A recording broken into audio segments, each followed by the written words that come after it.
Hurry up, I'm a busy engine, puffed Henry. Goods arrive night and day at the docks. Sometimes Henry and the other engines work so hard that their axles ache. Sir Topham Hatt brought in a new engine to help with the heavy workload. He was long and had 10 drive wheels. He looked very strong. This is Murdoch. He's going to be pulling freight on the main line. Ahoy, matey! Shouted Salty. Welcome, Murdoch, called Harvey. You're the biggest engine I've ever seen, cried Thomas. You're a chatty lot, Murdoch said quietly.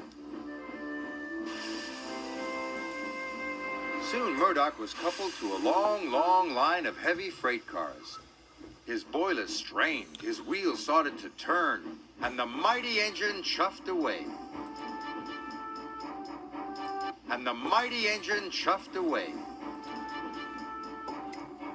Murdoch longed for some peace and quiet. But everywhere he went, it was noisy and crowded.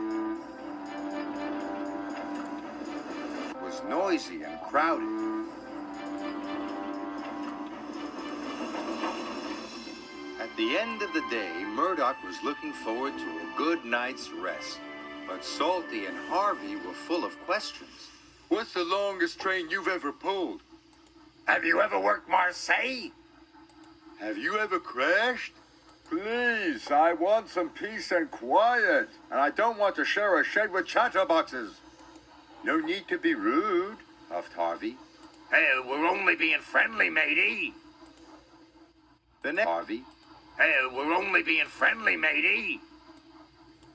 The next morning, Murdoch collected another long, heavy train.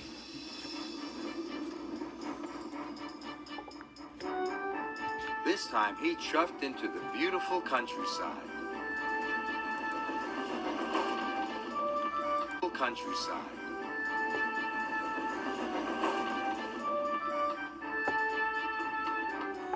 It was splendid.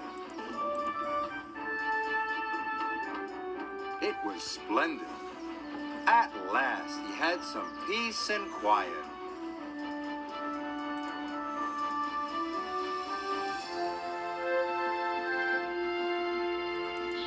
Suddenly, his driver applied the brakes. There were sheep on the tracks. The sheep escaped from that field, said the driver. Through that broken fence. The sheep escaped from that field, said the driver. Through that broken fence. The driver and the fireman tried to chase the sheep back. First this way, and then that way. They tried everything, but nothing worked.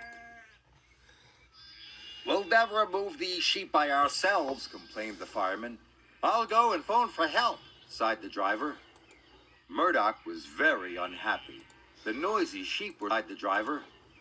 Murdoch was very unhappy. The noisy sheep were spoiling his peace and quiet.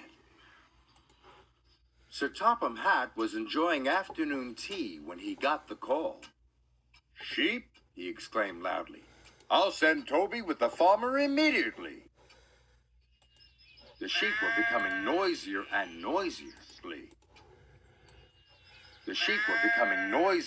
noisier. Please stop, groaned Murdoch. I'd rather be back with the chatterbox engines. Just then, Toby chuffed into view. Toby, exclaimed Murdoch. We're certainly glad to see you. Before long, the farmer and his dog went to work. And the sheep were soon safely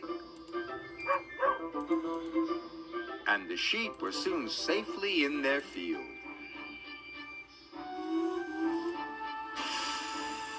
And Murdoch was on his way again. Thanks, Toby. That evening, Murdoch parked between Harvey and Salty. But Murdoch spoke first. I'm sorry that I was cross, he chuffed. I'm very pleased to share a shed with you. And we're very pleased to have your company, said Harvey. Aye, we are, added Salty. It reminds me of a story. Murdoch smiled. The sound of ba-ba would have kept him awake, but a salty story would send him happily to sleep.